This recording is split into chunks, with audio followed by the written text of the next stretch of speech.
Metalúrgicas, químicas, textiles, farmacéuticas, alimenticias, diferentes caras de la industria. Una gran empresa. Adrián Mercado. A la hora de relocalizar o expandir su compañía, piense solo en el especialista. Adrián Mercado, líder en inmuebles industriales. ¿Qué tal? ¿Cómo les va? Bienvenidos a una nueva edición de Voz y Voto desde la redacción de La Voz del Interior. ¿Cómo te va, Flor? Hola, Fede, ¿cómo estás? Bien, bueno. Bienvenidos todos ustedes. Siempre bienvenidos. Esta semana ha sido particularmente importante por una cuestión central. Se aprobó con media sanción en el Senado la reforma laboral, lo que busca impactar el mercado de trabajo y también que le dé una mano a una economía que viene muy alicaída, que tiene que ver con también las razones por las que el mercado laboral no arranca. Bueno, el huevo, la gallina, muchas veces se habla de eso. Sí. Y es un tema que vamos a abordar en nuestra edición de hoy, ¿no es cierto? Sí, es muy importante porque va a cambiar lo que se logró hasta ahora. Lo que logró el gobierno es una media sanción, tiene que ir a la Cámara de Diputados. La meta del gobierno es convertirla en una ley antes del 1 de marzo. Veremos qué pasa en diputados.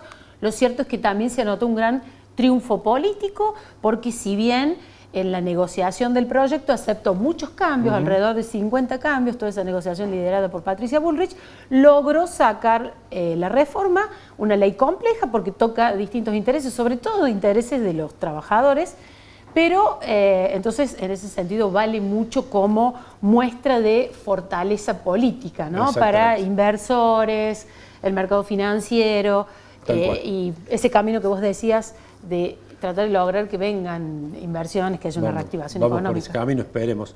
Vamos a hablar de ese tema y de otros relacionados con la economía de la provincia, con el responsable máximo de la economía a nivel de gobierno, Guillermo Acosta. Ministro, ¿cómo le va? Gracias por estar nuevamente en Voz y Voto. Gracias por la invitación. Bueno, yo quería arrancar con un tema que nos impacta a todos, el tema de los impuestos, de esta rebaja que el gobierno aprobó a partir del nuevo presupuesto y del primer vencimiento. ¿Cuál ha sido la respuesta de la gente a partir del nuevo esquema? Bueno, la respuesta es muy positiva. Acá traje la hojita impresión de los últimos datos del sistema. Hay un crecimiento en la cantidad de pagos, comparando las mismas fechas. Ajá. Y lo primero que tenemos que decir es que viendo este desenvolvimiento, el gobernador decidió extender hasta el 20 de febrero la posibilidad de pagar sin recargo y elegir o el sistema de cuotas o el sistema de pago único. Lo que estamos viendo es que la gente se está inclinando por este sistema de pago único en una mayor medida en la comparación con el año anterior, y esto, bueno, sin dudas tiene que ver con ese paquete de alivio que hablábamos con ustedes hace algún tiempo. Esta decisión del gobernador de apostar fuerte por esta rebaja impositiva para acompañar la situación de la población, ¿no? Recuerden que hay un grupo muy grande, de más del 40% de las cuentas, que recibió cedulones que tienen reducciones de hasta el 25% en términos nominales, que hay otro grupo que recibió el mismo importe y otros menores que recibieron un cedulón con aumento pero con tope en la inflación y eso es lo que llegó, ¿no? Porque en aquel momento cuando conversábamos con ustedes, bueno, estaba la duda de, bueno, hoy los cedulones están en la calle con lo que se había ¿Se puede trazar una comparación? ¿Tiene sí, los porcentajes precisos? ¿Cuánta cuota única hubo el año pasado? Sí, eso eso lo trajimos. Nosotros tenemos un porcentaje de cobrabilidad, insisto, en lo que va del año, del casi el 54%, es decir, el 54% de las casi 1.300.000 cuentas ya cumplió.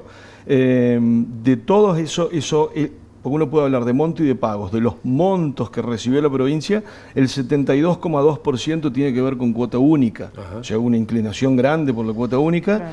Y eso representa un porcentaje fuerte de crecimiento en relación al año anterior. Después uno también ve cómo avanza la tecnología, ¿no? Y que el 77% ya va por medios digitales, pero todavía el 23%, y eso seguramente tiene que ver con la informalidad que tiene la Argentina, se hace en efectivo, ¿no? Bien. Ya que hablábamos en el arranque de reforma laboral, uno de los cambios que hizo el gobierno nacional para lograr que saliera esta media sanción y tener apoyo de los gobernadores fue desistir de una rebaja del impuesto a las ganancias, que iba a afectar las transferencias a las provincias. Así es. ¿Es bueno eso? Iba a ser muy importante el impacto, en ese sentido es una noticia positiva que no se haya aplicado esa rebaja para las cuentas provinciales? Bueno, para las cuentas provinciales, por supuesto que sí. El impacto fuerte empezaba a darse a partir de 2027. La estimación que teníamos junto con provincias como Santa Fe, que tenemos un tamaño parecido, un tamaño muy comparable, eran alrededor de 100.000 millones de pesos anuales. Pero insisto, era el 2027. Uno puede decir esto está bien, esto está mal. Entendemos, y lo hemos hablado con ustedes, esto es un proceso.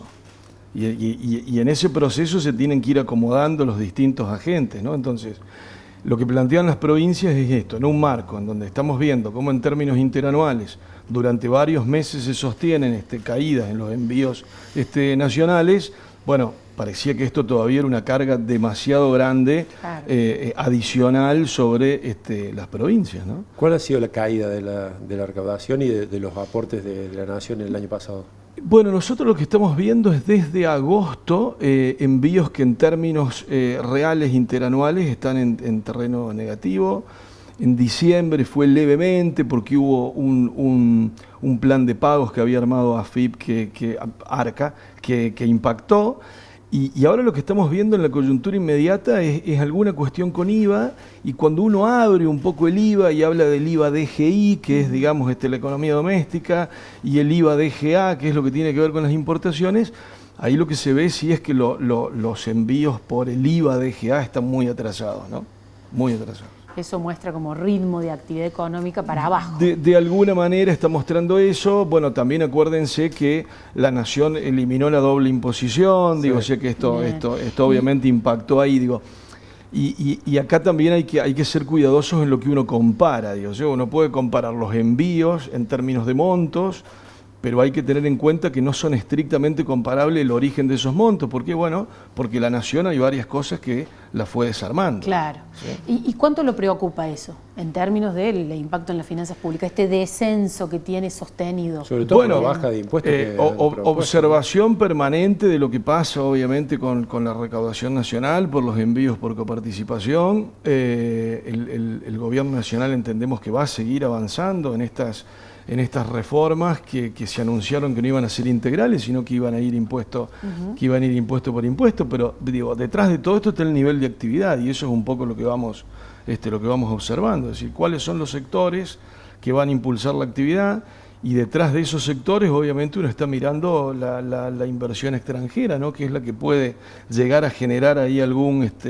movimiento. El gobierno nacional, por ejemplo, está planteando la Semana Argentina en Nueva York, esto es muy pronto, digo, hay una intención del gobierno nacional de mostrarse junto a gobernadores, un panel de gobernadores. Bueno, creo que esto se inscribe en Argentina tratando de seducir a los inversores internacionales, ¿no? Al inversor que hace inversión extranjera directa, digo, claro, la viene con los fierros. Claro. Bueno, usted, a partir de esto de los inversores, hay también hay gente que no invierte directamente en fierro, sino que presta plata. La provincia tomó deuda hace poco, 800 millones de dólares. ¿Para qué los van a usar? Porque hubo primero una idea de que se iba a utilizar para gastos corrientes, después la provincia aclaró, va a ser obra pública. ¿Va a ser obra pública? El único destino que tiene la colocación de deuda es infraestructura y administración de pasivos. Entonces, por ejemplo, parte de estos fondos que captamos los pudimos usar para financiar un tender offer, es una recompra de deuda vigente, de deuda outstanding, que era lo que quedaba del PDCAR 2027. ¿Sí? Entonces esos son los dos destinos, infraestructura o administración de pasivos como recompra de bonos. La operación la hicimos durante enero. Bueno, en todas las colocaciones se aprende mucho. Tuvimos la particularidad de tener que esperar una semana, digo, alguna mención del presidente de Estados Unidos, sí, con respecto a Groenlandia generó una cosa... Terminaron ganando porque bajó el riesgo país en la semana siguiente. Bueno, ¿no? Hay una cuestión de timing, ¿no? Digo, también de cuándo uno sale, de cómo está el mercado internacional, de cómo están las cosas en el país de origen. Digo, la ventana internacional tiene que coincidir con la doméstica, ¿no? Y la verdad que la espera valió la pena, el riesgo país estaba algo más bajo, el mercado estaba mejor el día martes en relación al jueves anterior. Sin duda el asesoramiento de los grandes bancos internacionales que conocen de esto tiene mucho que ver. Había también actores nacionales, corporativos, pero que también estaban en la escena. Acababa de salir Telecom, estaba anunciado el roadshow de YPF. Entonces digo, uno no está solo cuando quiere realizar estas operaciones, ¿no? Depende de una gran cantidad de variables. Y usted que tiene todo ese roce con inversores extranjeros, ¿qué percibe respecto de la mirada sobre Argentina? ¿Cree que un paso como la aprobación de la reforma laboral la ayuda?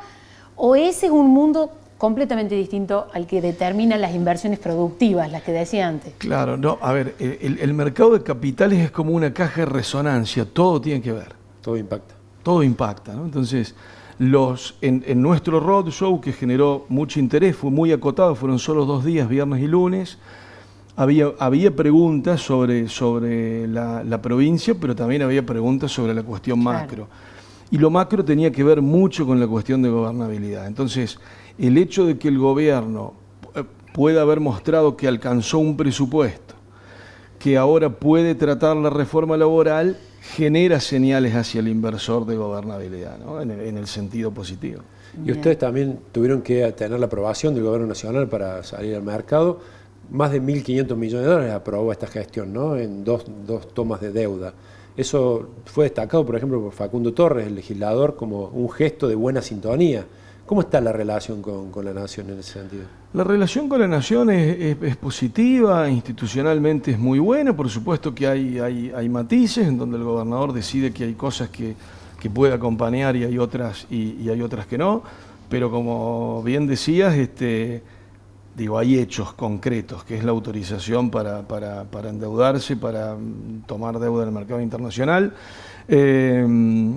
Ninguna provincia puede salir sin la autorización del Ministerio de Economía de la Nación, ningún municipio puede tomar deuda. O por la ley de responsabilidad fiscal, o cuando uno está hablando con los multilaterales, porque necesita la garantía soberana, ¿no? Y esa es una decisión política del gobierno nacional, ¿no? De dar el guiño, dar el ok. Debería ser estrictamente técnico. Bueno, sí, pero digo, la buena sintonía ayuda, ¿o no? Por supuesto. Es una llave que tiene que debería usarla con institucionalidad, pero no, en el historial sabemos que esas cosas se usan como resorte político. Pero con esa autorización fuimos al mercado internacional. Córdoba volvió a hacer lo que hizo el año anterior, que es tratar de tentar al inversor para ir un poco más lejos en esa curva de plazo-rendimiento que se va armando. Esto creo que es lo más importante de la última colocación, son los 9 años que logró Córdoba. ¿Qué interés nos recuerda el interés? El cupón es de 8.60 y hablamos de cupón porque otras jurisdicciones subnacionales también hablan de cupón. Entonces uno puede hablar de cupón o puede hablar de TIR, entonces el cupón es estrictamente comparable. Pero digo, lo importante fue el plazo, ir a 9 años con un título que se lo llama unsecured, es decir, es un título que no tiene garantía. El inversor confía en la propuesta que le hace la provincia durante el roadshow. Entonces esto hay que destacarlo. Es cierto, Córdoba es conocida, estuvo el año pasado también en el mercado internacional. También participamos del mercado doméstico, que de eso también podemos conversar, pero no lo quiero mezclar. Y ustedes dirán, bueno, pero hay otras jurisdicciones que también alcanzaron 9 años. Sí, es un proceso, hace algunos meses salió Santa Fe. Santa Fe logró 9 años con 3 amortizaciones. Córdoba logró 4 amortizaciones, Córdoba logró 9 años con 3 amortizaciones. Esto no es menor porque habla de la duration del título. Pero eso no solo le sirve a Córdoba, le sirve a todas las jurisdicciones subnacionales. Entonces hoy hay provincias que están haciendo su non-deal roadshow y que claramente lo que van logrando cada una de las demás jurisdicciones también les sirve. Y lo que vimos es un interés muy importante por el crédito de Córdoba, más allá de que eran semanas cargadas de Argentina, salían 2 corporativos importantes, tuvimos un libro de 1.600 millones de dólares, ¿no? Bien. Ministro, respecto de la relación con la Nación, más allá de este entendimiento institucional, las aprobaciones para que Córdoba salga a tomar deuda, el ministro Caputo, sobre todo en los últimos días, estuvo llevando adelante muy fuerte esta discusión por la apertura, ¿no? El impacto que está teniendo la apertura de la economía en distintos sectores industriales, ¿no? Y él la defiende y dice, obviamente tiene que ir acompañada con un proceso de baja de impuestos, pero dice, en materia de impuestos sobre la exportación y el comercio exterior y las industrias, la mayor carga, nosotros desde la Nación queremos bajar, pero la mayor carga viene de provincias y municipios. Insiste con esta cosa de tirar las orejas a los niveles de gobierno provinciales y municipales en la baja de tributos. Bueno, esto lo conversamos con ustedes, digo, de las provincias grandes, Córdoba tiene la menor alícuota efectiva promedio de ingresos brutos, que coincidimos en que es un impuesto distorsivo porque es un impuesto en cascada. Ahora, en este marco, un impuesto en cascada, Córdoba lo que hizo es preparar sus ingresos brutos para que se parezcan más a un impuesto a las ventas. Es decir, el agro no paga, está la discusión de los insumos que el agro paga y demás, pero en términos generales el agro no paga cuando comercializa su producción. Pasamos a la industria. En la industria, la provincia de Córdoba tiene un régimen de promoción industrial que es el más potente que hay en la Argentina. Entonces la alícuota efectiva promedio de la industria también es muy baja. Entonces, ¿dónde se concentran los ingresos brutos? Bueno, en la etapa comercial y en algunos servicios, porque los servicios que se asimilan a economía del conocimiento, digo, ahí la provincia también tiene otro régimen que es muy potente. Y aún con esa situación, el gobernador a fines del año pasado anunció un programa de rebajas, de alivio, que también incluía los ingresos brutos. Es cierto, insisto con esto, cuando revise el programa voy a haber escuchado mucho la palabra procesos, pero es eso. Entonces hubo un inicio de empezar a recorrer ese camino, fue para los pequeños comerciantes, pero también hubo otro muy importante para la industria de la salud. Digo, con la industria de la salud lo que se definió es un régimen a partir del cual, si hay inversiones, las grandes empresas de la salud pueden encontrar una alícuota cero para todo el crecimiento de la facturación. Entonces ese es un sector muy importante para la economía de Córdoba. Claro, ¿no siente que Córdoba esté haciendo menos esfuerzo en ese camino de bajar impuestos que la Nación? Absolutamente, y de hecho hay un informe también de IARAF que menciona que buena parte del esfuerzo de menor carga tributaria lo hicieron las provincias. ¿Por qué? Bueno, porque la Nación avanza sobre cuestiones impositivas, pero que son coparticipables, ¿no? Claro. El gobernador en la Bulaya dijo, el año que viene voy a volver a bajar impuestos. Y está ratificando esto de que estamos hablando de que es un camino, por supuesto, que ir atendiendo a qué pasa con la actividad económica, qué pasa con la recaudación. Y en relación a lo que decía Florencia recién, la provincia entiende que la Nación quiere ir a una economía más abierta. Entonces, a través de sus distintas agencias, está tratando de desarrollar programas que equipan al sector privado para poder acomodarse a esa nueva coyuntura, ¿no? Las cuestiones que hace ProCórdoba para ayudarte a abrir mercados en el exterior, innovar y emprender con los emprendedores, la Agencia de Competitividad con sus 27 iniciativas clústeres, bien interesantes como la del clúster de petróleo, gas y minería, que ayuda a compañías que están en una cadena de valor en donde probablemente no están en una zona de confort, digo, no gozan de la mayor competitividad, cómo acompañarlas para que puedan migrar a una cadena en donde no tienen esos problemas. Y esto no es que lo hacemos los funcionarios, lo hace la máxima autoridad de la provincia, lo hace el gobernador. Digo, Martín Yarlora a muchos de estos clústeres, en donde se elige obviamente alguna actividad concreta del año, es el gobernador el que los acompaña. Pasó hace poco en esta visita que el clúster hizo a Houston, digo, en donde con la visita del gobernador, por supuesto que se abren puertas que al sector privado le cuesta más poder abrirlas, digo, pero ese es el nivel de compromiso que hay en Córdoba con la producción. Digo, la máxima autoridad de la provincia está en estos temas, la máxima autoridad de la provincia puede vender, si me permiten el término, las ventajas de la promoción industrial, de la ley de economía del conocimiento, y no solamente lo que tiene que ver con inversión extranjera directa, digo, el mismo gobernador encabeza los non-deal roadshows, es decir, estas reuniones que son previas a la colocación de, a la colocación de un título. Entonces digo, estas son señales que los inversores, los empresarios no lo ven en otras jurisdicciones y que tenemos que destacar, por supuesto.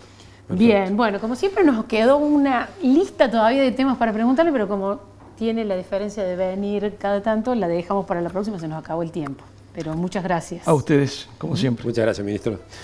Primer corte y después nos metemos de lleno en la reforma laboral que se aprobó, la media sanción que tuvo esta semana.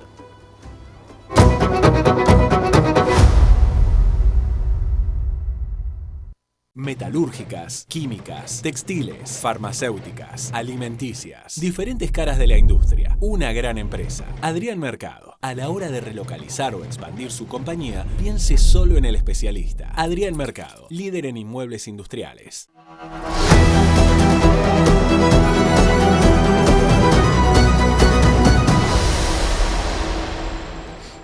En este bloque nos vamos a meter de lleno en el tema de la semana, ¿no? La reforma laboral, la primera sanción que tuvo este proyecto del oficialismo en el Senado. Ahora, para que se convierta en una ley, tiene que ir a la Cámara de Diputados, pero bueno, salió por un consenso importante, ¿no?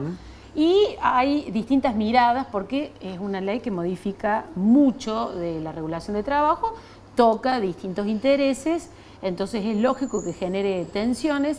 Vamos a tener un poco la mirada desde el punto de vista de las empresas y el mundo productivo con Gastón Utrera, que acá nos acompaña. Hola Gastón, ¿cómo estás? Hola, ¿qué tal? Gracias por la invitación. Gracias, Gastón, por estar. Bueno, que es economista y trabajas mucho con los sectores productivos de acá de Córdoba. Hiciste un laburo muy largo, muy bueno con la Cámara de Industriales Metalúrgicos. Así es. Planteando distintos puntos para introducir en la reforma laboral. Con esa expectativa y con todo ese trabajo para hacer aportes, ¿qué te parece lo que se aprobó? Primero, como señal del gobierno, que es lo principal que el gobierno buscaba, señal de que puede lograr reformas, que puede lograr pasar leyes en el Congreso, lograr acuerdos para poder sacar las leyes, es claramente algo positivo, es un logro del gobierno, un logro en particular de Patricia Bullrich. Sacó rápido este proceso, así que desde ese punto de vista eso es claramente positivo. Desde el punto de vista de la calidad de la reforma, podría haber sido mejor si el Consejo de Mayo no hubiera funcionado de la manera opaca, cerrada en que funcionó. Claro, es ese organismo donde previamente se fue armando el proyecto, se suponía, pero a puerta cerrada, digamos. Se suponía que era un lugar para buscar consensos, en particular para que representantes de empresarios y representantes de trabajadores acordaran una reforma para que saliera con mucho consenso de ahí. Funcionó de una manera cerrada, explícitamente integrantes dijeron públicamente que tenían un pacto de confidencialidad, que no se podía decir absolutamente nada. De hecho, creo que a raíz de esa opacidad, alguien en algún momento hizo salir de ese ámbito algún borrador que el gobierno tuvo que desmentir. Bueno, ese proceso podría haber sido mejor, podría haber sido más virtuoso, podría haber sido mejor la ley si el proceso posterior de discusión en la Comisión de Trabajo del Senado hubiera sido más amplia, hubiera sido más abierta, como lo fueron las sesiones de comisiones en ocasión de la discusión de la ley de bases, donde de hecho desde Córdoba participamos activamente, logramos cambios favorables para la producción, para el empleo. Acá no tuvimos esa oportunidad. Bueno, ahora se está discutiendo el régimen penal juvenil y has tenido un proceso así mucho más amplio de discusión, contando el Congreso previo, ¿no? Bueno, para una reforma laboral, probablemente el gobierno ha tenido ciertos temores de abrir esa discusión, pero es muy importante en reformas tan relevantes lograr consensos,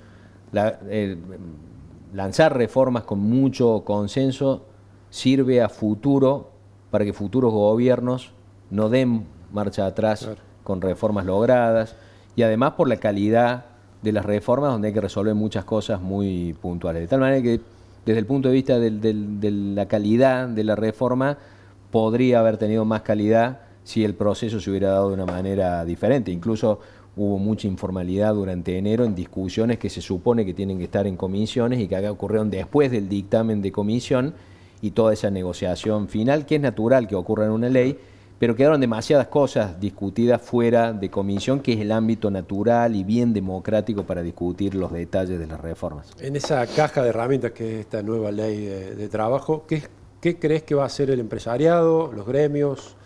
¿A qué herramienta va a recurrir primero? Digamos? ¿Cuáles van a ser los los elementos que van a aplicarse rápidamente o que van a tener una función específica que va a poder ser vista por la gente rápido? Bueno, eso es difícil de verlo ahora porque las modificaciones relacionadas con los pagos de indemnizaciones se van a ver más en el tiempo, cuando eventualmente haya menos litigiosidad por quedar mejor definido cómo se calculan las indemnizaciones, con lo cual eso lo vamos a ver en el tiempo.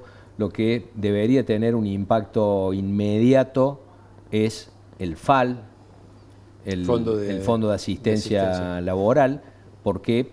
Porque las empresas van a tener que empezar a aportar, al mismo tiempo van a tener el descuento de contribuciones patronales que calza con ese aporte, entonces van a trasladar pagos al ANSES por aportes a estos fondos, y a medida que las empresas tengan que pagar indemnizaciones, van a tener recursos ahí para completar, al menos en parte, dependiendo de la tasa de rotación y la tasa de despidos en cada sector, va a ser a qué ritmo acumulan fondos o a qué ritmo los van utilizando y por lo tanto no acumulan, pero eso debería tener efecto inmediato, además del efecto financiero de qué se va a hacer con esos recursos, es decir, cuál va a ser la política de inversión de esos recursos. En Córdoba veníamos trabajando en distintas alternativas de fondos de cese laboral, pensando en la aplicación, las políticas de inversión para que apalancaran al sector productivo, a la economía, al crédito hipotecario indexado por salarios, etcétera, etcétera. Bueno, veremos la reglamentación, probablemente sirva más para financiar el sector público, lo cual no está mal, si es parte de la estrategia de financiación, pero son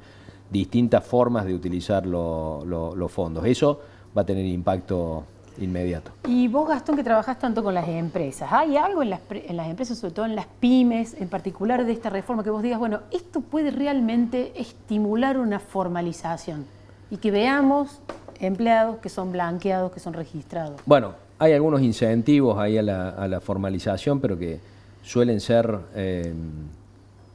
escasos para lograr que alguien se convenza de que por algún beneficio transitorio le conviene a alguien que tiene informal pasarlo a formal. De todas maneras, y lo hemos hablado acá, pongo mucho énfasis en que para solucionar la informalidad laboral no solo tenemos que arreglar la normativa laboral, tenemos que arreglar también la normativa tributaria, porque la informalidad laboral es hija de ambos problemas. La empresa, el comercio, la actividad que tiene actividad informal a los fines tributarios, es decir, que tiene actividad en negro, casi que está obligada a tener empleados en negro, porque si no, no cuadran los números, con lo cual es un problema mucho más complejo de resolver. Un paso, por supuesto, es mejorar la normativa laboral, pero el paso siguiente es mejorar la normativa tributaria. Y vamos a trabajar desde entidades de Córdoba, en particular desde la Cámara de Industriales Metalúrgicos, también para lo tributario, con la misma lógica que trabajamos lo laboral, que es detectar los problemas concretos en las empresas y proponer propuestas concretas para mejorarlo. Incluso con lo laboral vamos a seguir, porque de nuestras propuestas solo una fue adoptada, y no tomamos esto como una reforma para los próximos 50 años, sino que tomamos esto como una primera reforma en un ciclo de reformas al que tendríamos que aspirar, donde después que pase la sanción de esta ley, seguiremos trabajando con los problemas que hemos detectado que no quedan resueltos con esta normativa, para ser más asertivos, para ser más precisos con lo que planteamos, para lograr más consensos entre empresarios, entre abogados laboralistas, entre sindicatos, porque creemos que hay cosas todavía para mejorar. Hay problemas importantes que no quedan resueltos con esta reforma. Respecto a la litigiosidad de la que se habla mucho, vos también trabajaste mucho sobre el tema de los recursos que se tienen frente a la justicia, accidentes laborales, bueno, todo tipo de elementos que los empresarios siempre marcan como un problema.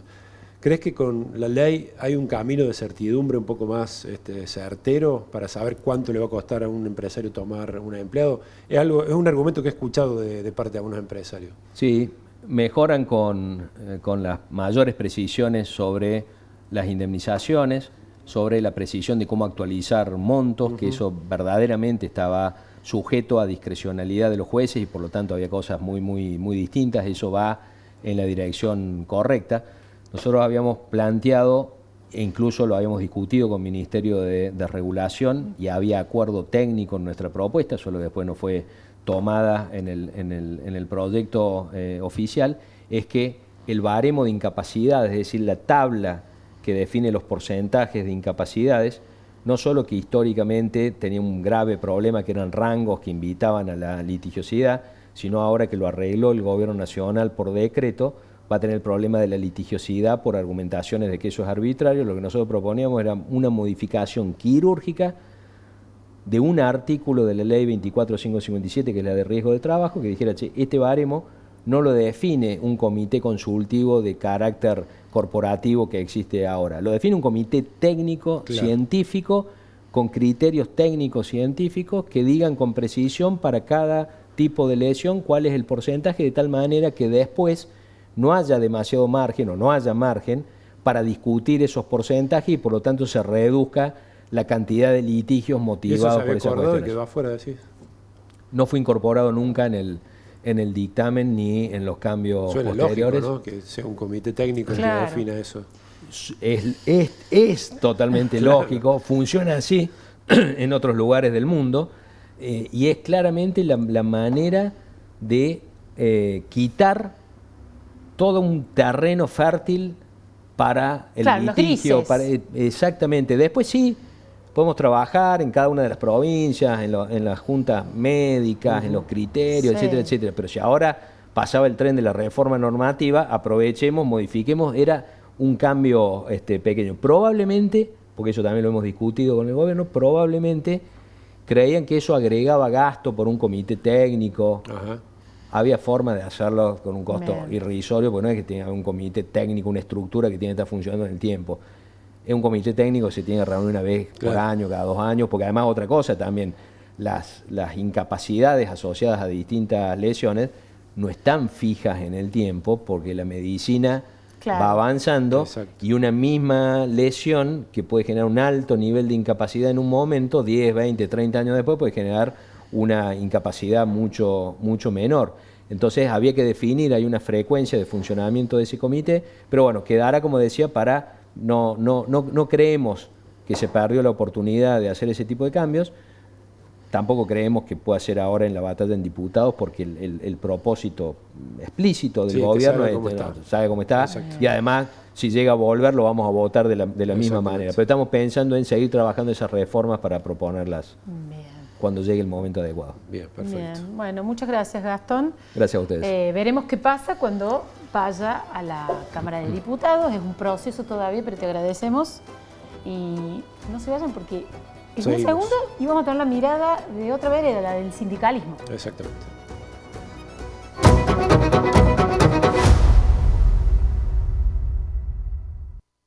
Metalúrgicas, químicas, textiles, farmacéuticas, alimenticias. Diferentes caras de la industria. Una gran empresa. Adrián Mercado. A la hora de relocalizar o expandir su compañía, piense solo en el especialista. Adrián Mercado, líder en inmuebles industriales. Bueno, seguimos hablando sobre la reforma laboral, esta vez desde el punto de vista del sindicalismo, y tenemos un invitado es muy interesante. ¿Por qué es interesante este sindicato? ¿Cómo viene trabajando las normas laborales? Estoy hablando de Maximiliano Ponce. Bienvenido, Maximiliano. Buenos días, Florencia. Secretario General de ESMATA, Regional Córdoba, el gremio que tiene la mayor cantidad de afiliados en todo el cordón de la industria automotriz cordobesa, metalmecánica, y un sindicato que siempre es apuntado porque ha hecho convenios donde ha aceptado flexibilizar. Es moderno, digamos, se podría llamarla, si puede usar la palabra, ¿no? Ha tenido muchas discusiones junto con los empresarios que han permitido que se cambien algunos aspectos de la legislación laboral y eso sirva para que avancen proyectos productivos. Sí, buenos días. La verdad que nosotros somos un gremio bastante moderno, nos adaptamos a los tiempos. Siempre hemos acompañando la industrialización de la provincia en conjunto con el gobierno de Córdoba. Siempre hemos estado apoyando la industrialización, sobre todo en Córdoba, que tiene un sector de la industria bastante importante, donde hay grandes fábricas y siempre en pos de generar nuevos puestos de trabajo, que las condiciones sean óptimas para que el trabajador... Buenos sueldos, que los trabajadores sigan un camino a donde tienen un buen pasar económico, porque consideramos que, de acuerdo a la actividad, también son las remuneraciones. Entonces, eso es bastante importante. Hoy, ante esta situación de la reforma laboral, la verdad que vemos con ojos críticos, digamos, porque no es algo que hay varios puntos de la reforma que nosotros ya lo tenemos aplicado en nuestro convenio y que no funcionan. No es que generan más puestos de trabajo. No es algo que mañana va a reactivar y van a venir empresas del exterior a instalar sus fábricas aquí porque los compañeros cobren menos o tengan liberados sus horarios.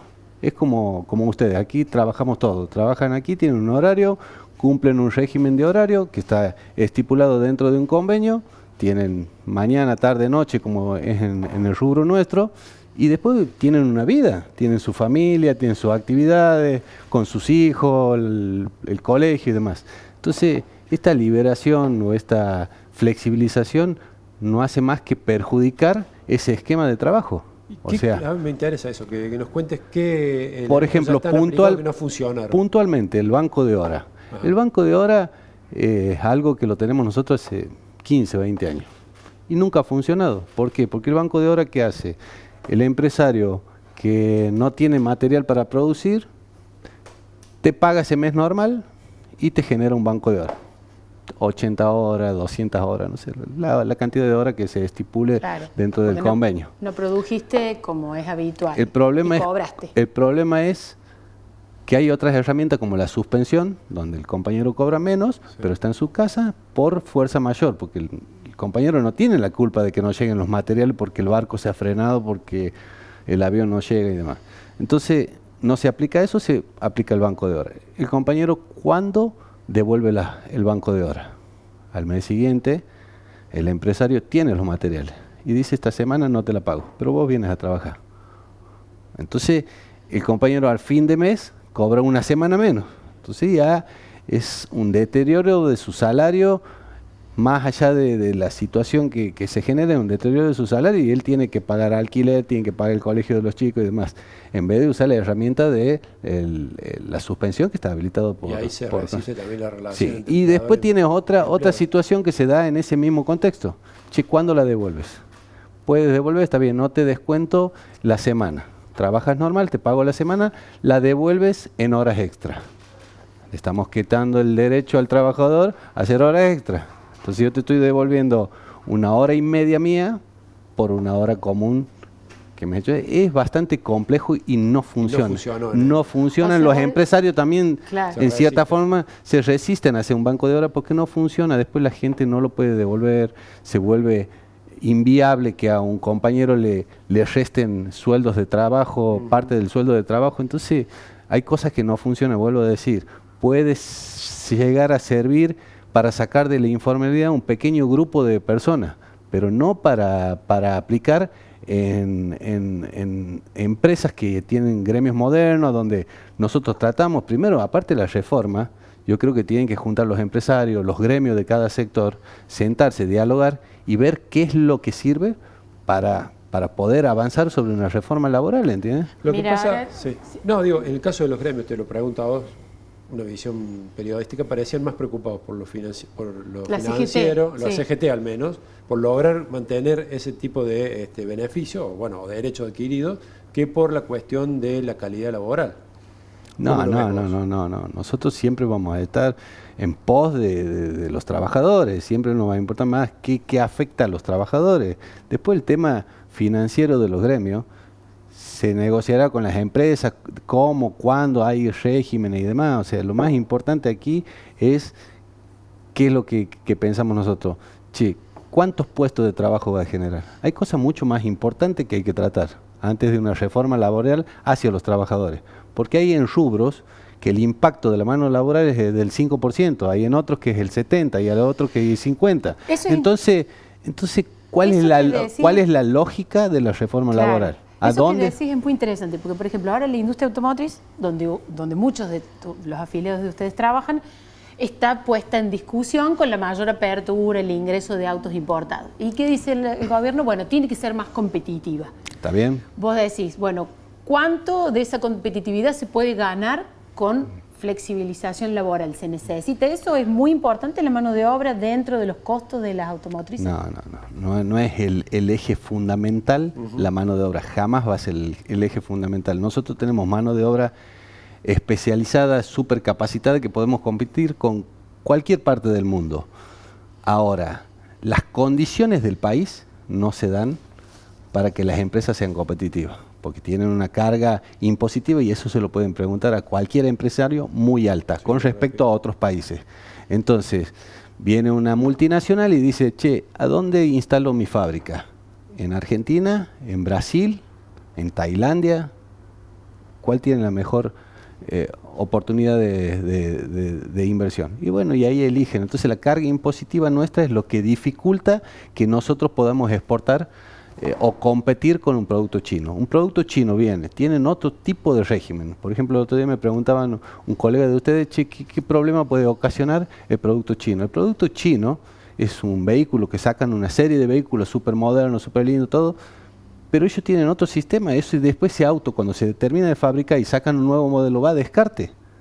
Nosotros aquí tenemos otro sistema. Nosotros tenemos un sistema de vehículos que tienen sus repuestos, sus antecedentes, su seguimiento y demás. Entonces, ahí está bien, va a servir por un tiempo el autito aquí. Y después, entonces la gente por ahí se confunde, ve lindo, bonito y barato, y también está afectando obviamente a la industria, que no es la culpa de la gente. La gente cuida su bolsillo.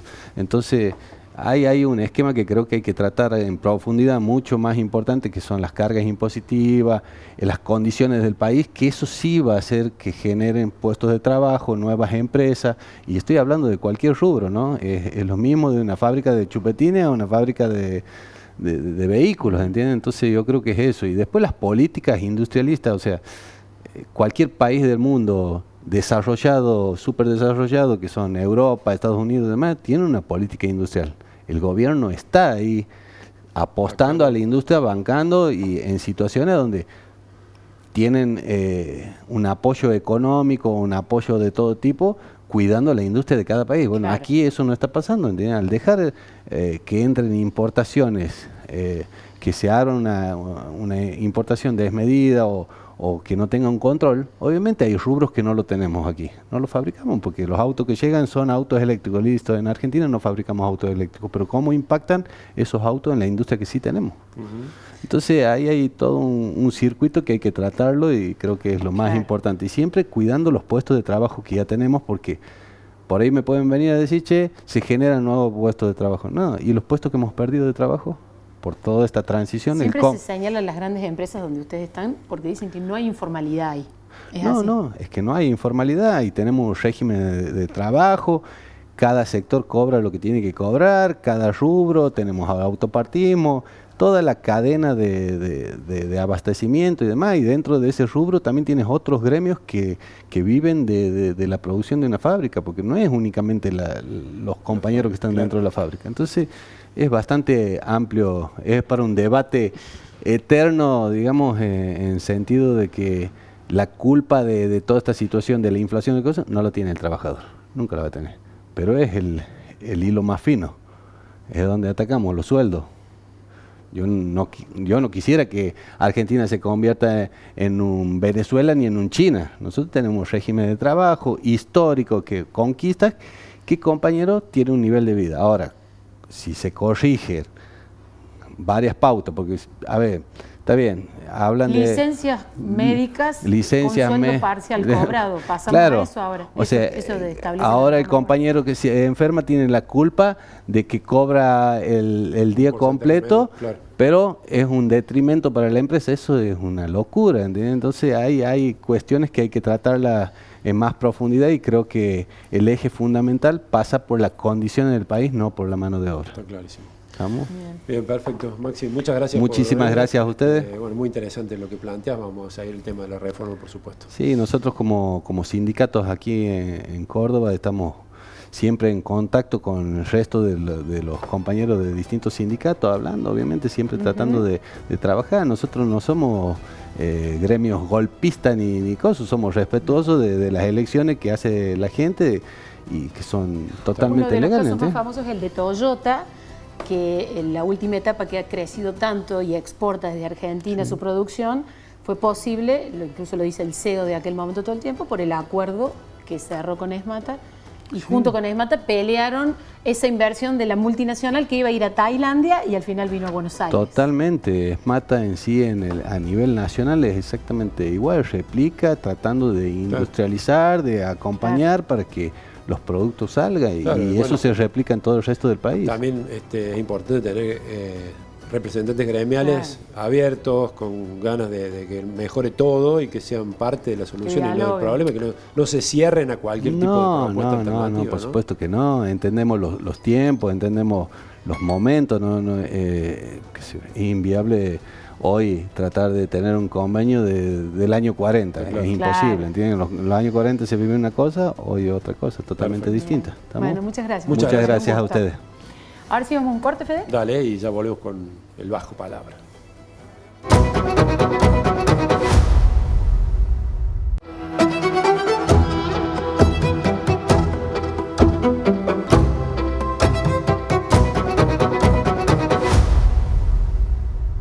Después del barrido, Fede, podemos decir recreo, ¿viste? Como el timbre, cuando sonaba el timbre en el colegio. ¿Estás esperando así, mirando los minutos para que llegue el Bajo Palabra? Pero este recreo es un recreo con información. ¿Sí? ¿Sí? Sí. Y de la buena, de la buena. No, seamos más tranquilos porque estás solo todavía. Está Ringo. Siempre nos reímos de eso, pero sí, siempre tenemos buena data acá. Son 2 contra 1. Hola, Mariano Bergero. ¿Qué tal? ¿Cómo les va? ¿Cómo andás? Buenas noches, ¿cómo están? ¿Todo bien? Muy bien, muy bien. Esperando que vuelva de vacaciones el señor Juan Manuel González, pero bueno, vamos a hacer lo que... Su coequiper. Exactamente, sí. Me siento mejor, de a 2 me siento mejor. Y, hay más complicidad. Doble 5, doble 5 hay, doble 5. Sí, doble 5. Las maldades se hacen mejor así en dupla, ¿no? Con un socio. Exactamente. Tienes razón. Bueno, hay mucho para hoy. Arrancamos, si te parece, con el tapado. Dale. ¿Sí? El tapado, bien. Vamos a ver. Opa. Qué difícil. ¿Lo sacan o no? ¿Lo sacan? ¿No sabes que creo que sí? Creo. A ver. ¿Alguien con un perfil muy alto en Córdoba? Sí. Muy alto. Perfil muy alto. Hay muchos. Casi siempre, pero la semana esta que pasó, particularmente. No, bueno. Ya está. Particularmente. Entonces no. Un perfil. Yo siempre le voy para otro lado. Un perfil con pasta de viralizable. Sí. ¿Peronista? Sí. Qué pregunta. Ya sé. En sus orígenes. Si no podemos definir sus orígenes. En sus orígenes. En sus orígenes. Bueno, listo. Vayamos al primer bajo palabra de la tarde-noche. Drones. Drones. A ver. Telenovela. Sí, telenovela. El juecismo que controla el Tribunal de Cuentas está esperando cuál es la jugada del gobernador Martín Yarlora. ¿Por qué? Esta semana que pasó, le dio una entrevista a La Voz del Interior, el gobernador de la provincia, y dijo que los drones se compran sí o sí. Polémica aparte, no reveló de qué manera lo va a hacer, pero dio a entender que en algún esquema en el cual no juegue el Tribunal de Cuentas. ¿Por qué? Porque consideran que no van a ir marcha atrás con la forma de que licitaron, porque sería de algún modo darle la razón a Beltrán Corbalán y a Fernanda Leiva y en primera instancia a Luis Juez, y entonces estarán buscando la forma de hacerlo. Puede ser por una compra directa, con gastos reservados, dijo incluso el propio gobernador. ¿Y qué están esperando del otro lado, del Tribunal de Cuentas? Han empezado con un rastreo de precios, empresas que podrían haberse presentado, han ido a FADEA a ver, porque allí hay una instalación de una de las empresas que forman parte de la UTE que se quedó con la licitación que finalmente no se llevó adelante. Pero ¿cuál es la idea? Es que si llega a haber una nueva presentación que pase por el Tribunal de Cuentas, la argumentación técnica sea mucho más suculenta que la anterior. Recuerden que la crítica fundamental, que incluso hay una presentación en la justicia de Juan Pablo Quintero, el ministro de Seguridad, es porque se involucraban en cuestiones vinculadas a oportunidad y no tanto a si se habían violado o no cuestión administrativa. Bueno, está el Tribunal de Cuentas muy fino con los números, incluso dan algunos ejemplos. Hay 3 camionetas carrozadas que forman parte del pliego, creo que es el ítem número 15, que tiene un precio de unos $295.000 cada una, y ellos estuvieron haciendo averiguaciones de cuánto costaría el equipamiento, más la camioneta, que le da mucho más bajo. Entonces es como que se están preparando para una segunda andanada de cuestionamientos si es que tienen que intervenir. Y si no tienen que intervenir, seguramente lo harán público como una manera de denostar. Así que el tema está esta semana quizás a lo mejor un poco más tranquilo, pero tras bambalina hay mucho, pero mucho movimiento. Para una oposición que controla es excelente ese trabajo. Lo tendrían que haber hecho antes, digamos, de firmar esos dos últimos dictámenes con los que rechazaron el expediente, pero digamos, ese es el trabajo de los tribunos opositores. Bueno, por eso digo, ese tema, tengámoslo ahí, que se va a reactivar en cualquier momento, sobre todo porque el gobernador dijo, los drones los tenemos que comprar rápidamente y lo vamos a hacer. Bueno, segundo bajo palabra de la noche, tiene que ver con un consejo. Un consejo, miren esos. ¿Ustedes saben que hay muy pocas fotos de ellos dos juntos? Ah, sí. Pero hay una de que hubo un evento el año pasado en el teatro, antes de la elección en el Teatro Comedia, perdón, en el teatro... Sí, que la presentación del libro de un periodista de Buenos Aires, de Gonzalo Asís, donde lo juntó, pero hay muy pocas fotos de Yarlora y de Rodrigo de Loredo. Sí, pero hace poco estuvieron en el cumpleaños de un gran empresario. Exactamente. De ahí va el tema. Se encontraron ahí. En realidad quedaron sentados en mesas colindantes. Consecutivas. Y en un momento de Loredo va y lo encara para saludarlo. ¿Se acuerdan que la frase de Yarlora había sido, si siguen así se van a quedar sin concejales? Sí. Entonces, de Loredo fue de algún modo a hacerle una chanza con eso para romper un poco el hielo. Y en ese momento Yarlora aprovechó para seguir con esa tesitura y le contó una anécdota respecto de cómo se posicionó él en San Francisco en una oportunidad, en una elección municipal que la había ganado Hugo Madonna en aquel momento, y que él se resistió a bajar la lista del peronismo y lo pone como ejemplo para decir, si yo no hubiese dado esa batalla, hoy no estaría donde estoy. Si vos no das la batalla dentro del radicalismo, seguramente te puedes llegar a tener efectos negativos. Como diciendo, jugar, Rodrigo, que te queremos en la cancha, así dividís los puntos. Y a veces hay que perder para ganar. Exactamente. Claro, la idea es no bajes tus banderas para que Milei te dé un lugar, sino que manténete de donde sos, que es el radicalismo. Anímate a confrontar si es necesario. Y sumo un dato particular del exdiputado nacional Rodrigo de Loredo. Se quedó sin trabajo, ¿sí? Desde el 10 de diciembre es un desocupado más, ¿sí? Bueno, ya no es más desocupado. ¿Se puso un Uber? No se puso un Uber. Puso en LinkedIn y lo llamaron. ¿Saben cuál es la profesión de origen? Abogado. Bueno, se acaba de ser parte, de sumarse en una cuota societaria menor a un importante estudio de Buenos Aires. Sarabia Frías es el estudio, un estudio muy relevante. Fue Procurador General de la Nación. Exactamente, es un estudio bien, pero bien... picante. Sí. En cordobés sería top 5 a nivel nacional. Trabajan con grandes clientes. Exactamente. De Loredo se ha sumado en una cuota, por lo que me cuentan a mí, minoritaria, pero es socio de este estudio jurídico, así que lo va a tener mucho en Córdoba, va a poder rosquear con sus amigos libertarios a ver si se arma algo, una semana en la cual Luis Juez lo castigó. ¿Amigos? Durísimo. ¿Amigos? ¿Con quién? ¿Libertarios? Amigos fríos, ¿no? Él dice que tiene, amigos libertarios. Él dice que tiene amigos libertarios. Bueno, así que... sí, decía lo de Juez, lo castigó, Sí, lo castigó bastante esta semana Luis Juez en una alianza opositora que nadie sabe dónde va a terminar, si es que se termina constituyendo algo. Bueno, ¿les parece que revelemos el...? Yo les decía... El que pensé primero, ¿puedo tirarlo? A ver, me parece que ¿A quién pensaste? Yo pensé en Marco Ferrer, no sé por qué me daba el perfil. No. Para mí es el ministro Quintero. Bueno, lo revelemos. Acertado. Lamentablemente no tenemos ningún premio, ningún voucher de nada, pero bueno. A ver, semana de altísimo. Generalmente Quinteros tiene mucho protagonismo porque tiene una forma y tiene una característica que no es nueva desde que está, sino desde que está en la política. Pero esta semana arrancó con el guante de Batman, no nos olvidemos. El guante de Batman. El video más viralizado de los últimos tiempos de un funcionario de la provincia de Córdoba, lejos. Al jueves, después ya no hablé más, pero tenía más de 13 millones de viralizaciones. ¿Sabes qué garpa eso? De que te conozcan. El conocimiento es mucho. No importa cómo, pero que te conozcan. Después tuvo mucha participación en contacto con todo el conflicto que sucedió en Santa Fe, el conflicto policial, en contacto con su par Pablo Cociccioni, exactamente, el ministro de Seguridad santafesino, y también testeando y escaneando cómo estaba la situación en Córdoba que por suerte no hubo ningún inconveniente, pero bueno, semana muy activa y también respaldado por el gobernador Yarlora en todo lo que tiene que ver con ¿No seguridad. te contaron si Yarlora le dijo algo del video?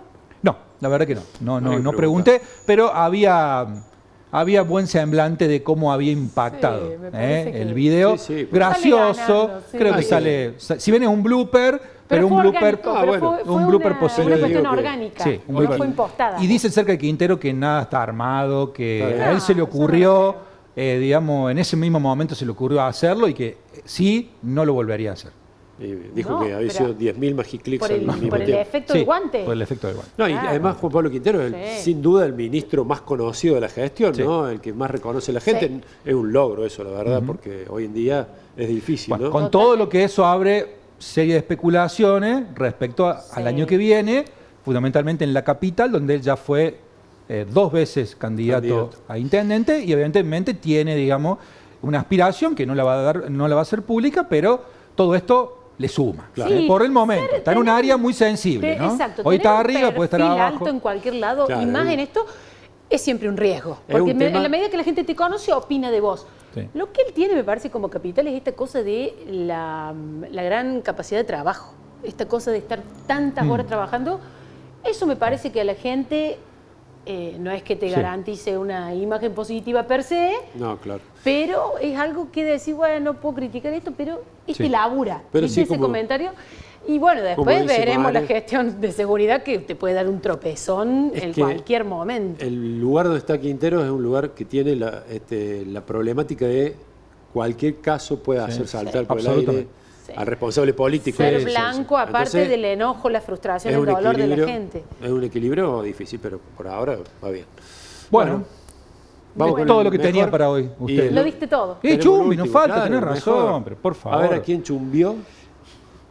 ¿Quién? Ah, Y bueno, y sí. se produjo El debut. después de mucho tiempo. El jueves pasado finalmente terminó de asumir Juan Schiaretti en un dato político interesante de la semana, la vuelta formal de la banca que había ganado en octubre del año pasado. Ya Schiaretti forma parte, era el único que faltaba de la Cámara de Diputados en el bloque de Provincias Unidas. ¿Sí? Debutó con la ley de régimen penal juvenil. ¿Estará contento Schiaretti? Bueno, va a tener una participación, que nadie espere que va a ser el más activo de todo, porque viene recuperándose de un postoperatorio, claro, que sí. no fue fácil, y además porque, bueno, considera que va a tener un rol, digamos, no va a ser el que más va a sobresalir. Sí va a marcar las directrices del proyecto político de Provincias Unidas en el Claro, Congreso. no está para toda la operativa Exacto. de las comisiones. Bueno, Sí. es Gisela Escaglia, la Sí. ex vice de Puyaro, la presidenta del bloque, una persona más joven, más Así es. y con menos experiencia también. También. Y otro partido, ¿no? Bueno, hasta acá Exacto. llegamos, por lo menos la parte mía. Bueno, nos tenemos que Nos despedir, vamos, Flor, Fede. nos vamos, Se nos acabó vamos. el programa. Se nos acabó, esperando que vuelva Juan Manuel. En algún momento volverá, no sabemos cuándo, pero acá lo estamos esperando. Acá vamos a seguir sentados y esperándolos a ustedes también en la semana que viene, ¿eh? No nos dejen solos. Nos vemos. Chao.